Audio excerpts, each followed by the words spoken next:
What's up, everybody? This is Jordan Tremaine with another book review, and today we're going to be talking about an interesting book that had my mind spinning for a little bit. It's called Nonviolent Communication by Marshall Rosenburg, and he's a doctor.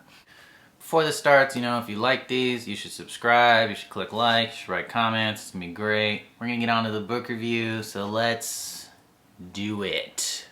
So this book, Nonviolent Communication, A Language of Life, is very interesting. It got recommended to me by somebody that I enjoy talking to, and lo and behold, it was magically on my family's bookshelf, so I didn't even have to buy it, which is probably why I'm holding it and I didn't get it on an audiobook. I don't know if it's on audiobook or not, but it says this book is on communication and relationships and psychology, because it's a communication book, but I thought it was really good. I thought that this book had a lot of interesting concepts, and if you watched the top 5 books of 2021 review that I did, out of the 5 books that I thought were the best books that I read in 2021, 4 of those books were mainly focused on the way you think, or your mindset, or how you perceive things, or information that can affect your mindset. And this, I think, is in that vein, but taking a moment to step back and not think about what you're trying to communicate or how you're trying to communicate, but looking at the motives, looking at the reason, what you're trying to say, and really, what are you trying to communicate? There's some very subtle differences between good communication and not as clear communication.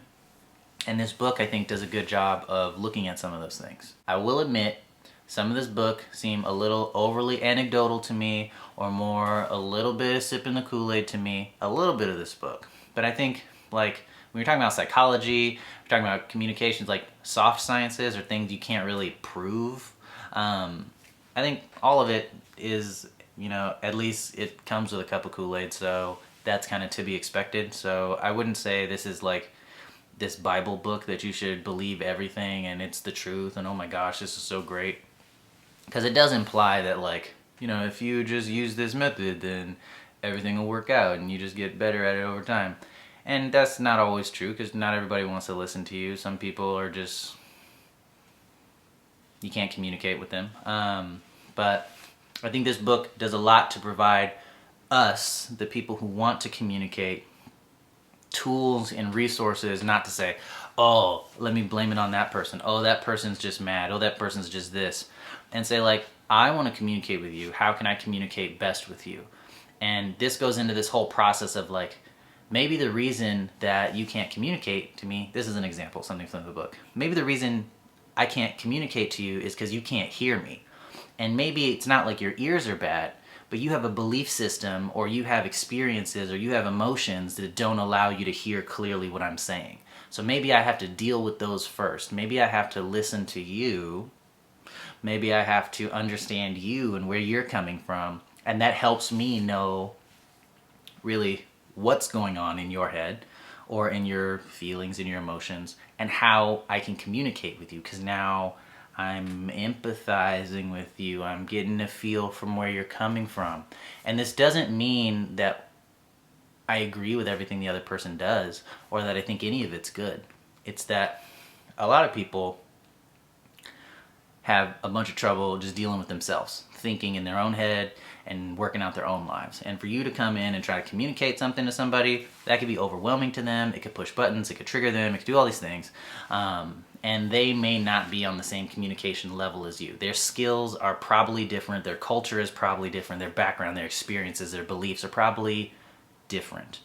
And often, very, very often, what this book explains is that it's helpful to not try and force, okay, I'm Jordan, I want to communicate with you, so let me just force Jordan's way of communicating in. Often that doesn't work, because you're not Jordan, I'm Jordan. So I need to figure out how you communicate, how you believe the situation really is, and understand your frustrations. And that can help us open up a channel of dialogue.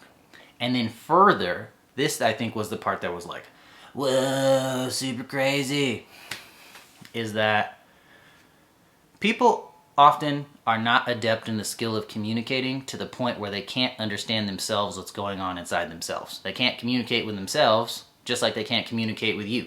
And sometimes having a conversation with somebody or communicating with somebody can't happen unless you help them communicate, like you help translate for them.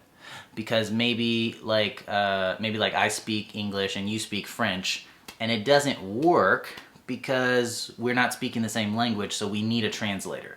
And so sometimes you need to be that translator. You need to help them express what's going on inside them, help organize what's going on inside them so they can understand what their real needs are, what their real desires are, rather than just being emotional or being angry or being controlled by beliefs and stuff like that. And this book talks about like all these methods and all these mindsets for trying to facilitate real communication, trying to get to the real person, trying to establish this human connection with a real person so that you can talk from a place of truth rather than a place of emotion or rather than a place of beliefs. It's like, what are we trying to do here? I understand you're mad, I understand you're emotional, but I want to know why you're emotional. I want to know why you're mad. I want to know what's going on inside of you so that we can talk about it and hopefully do something that can help both of us. There's all these different levels to it. There's all these different layers. And I like how this book comes at it from multiple different angles, where sometimes I hear people or different gurus and stuff, they say like, do this one thing, you'll be a millionaire overnight. Do this one thing, you'll be excellent in communication. But Dr. Rosenburg, he's like, this is important, this is also important, this is important, this is important, and this is a process. You get better at it over time. You have to practice. Here are some things to practice. Here's some stories from my life. Here's some times where I messed up. This guy even talks about stuff that he didn't do right, so that's cool. But it goes over a lot of, I think, things when you really are reading it to understand, not reading it to confirm a bias, not ignoring things that are difficult for you, when you're really reading it to understand. And it took me a while to do that myself. I had to put the book down and think about things, and then like a day or two later pick it up and read another chapter, and I'm like, okay, now I gotta think about that, go reread a chapter. So it took me a minute to read this book.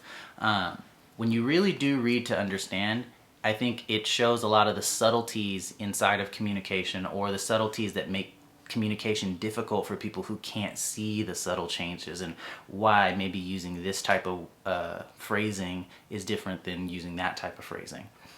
And this is not about manipulating people. It's saying, how can I communicate clearly to you or to whoever I'm trying to talk to? And if what I'm doing is not making things clear, if what I'm doing is being clouded by things like relationships or beliefs or emotions and stuff like that, not how can I ignore those and how can I get around those, but those are really there. How can I manage those? How can I deal with those and be with you and establish a real communication, because I'm trying to communicate. I'm needing a connection with you so I can communicate. It seems pretty simple, but there's a lot to it, and I think this book is a good foray into becoming a better communicator. It's like saying, like, people are trying to figure out all these ways to understand how to text message somebody, but this book is like, before you try to figure out all this stuff about what should you text them, which emojis you should use, check your phone is on. Check that you have a good connection. Check that you paid your bill. Establish that connection with Verizon or AT&T or whatever. Connect to the other phone, and then send the text message. Don't even worry about the text message until you establish the connection. It could be over Wi-Fi. It could be through your service provider. It could be, carrier pigeon, whatever. But that connection needs to happen before that text message gets sent. That text message will never, ever carry across the way you intend to, or even close, unless you establish that connection. And I think that's kind of what this book is aiming at, where communication has a lot to do with connection. It has a lot to do with relationship, and it's a lot to do with understanding and being patient and trying to work with the other person. Not in spite of the other person or around the other person, but work with them as they are. Not, okay, you need to calm down, you can come back later when you're ready to talk. I mean, yeah, if they're like, they have a gun and all that kind of stuff, and it's like it's actually super dangerous.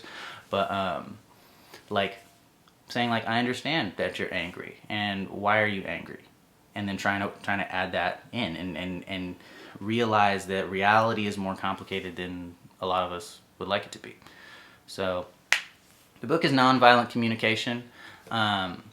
It defines the idea of nonviolence as a type of communication that contributes to connection.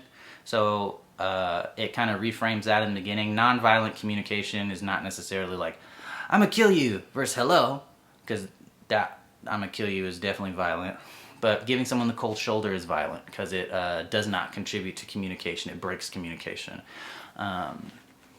Not listening is violent, and all this kind of stuff. So this book makes some of its own definitions, and so to talk about it well, I think you would have to read this book. But I think it's a good book to kind of compare to what you think is good communication and give yourself some different options in how to think and maybe how to interact, and it might move you through some roadblocks that you may have been frustrated with the current way that you're communicating.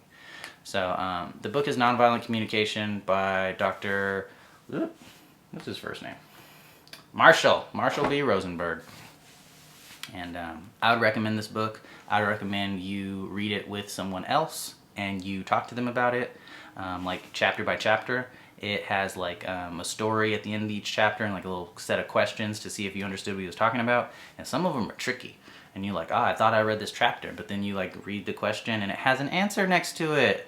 Oh my gosh. Because some books, they just have questions, but then like they don't tell you what the point of the question was. So it has the intended answer and why it's an answer and all that kind of stuff. And some of them are tricky. You have to go back and check. So I recommend this book. It's a good book. And thank you for watching. This has been another episode of Jordan Tremaine Book Reviews. And I'll see you when I finish the next one.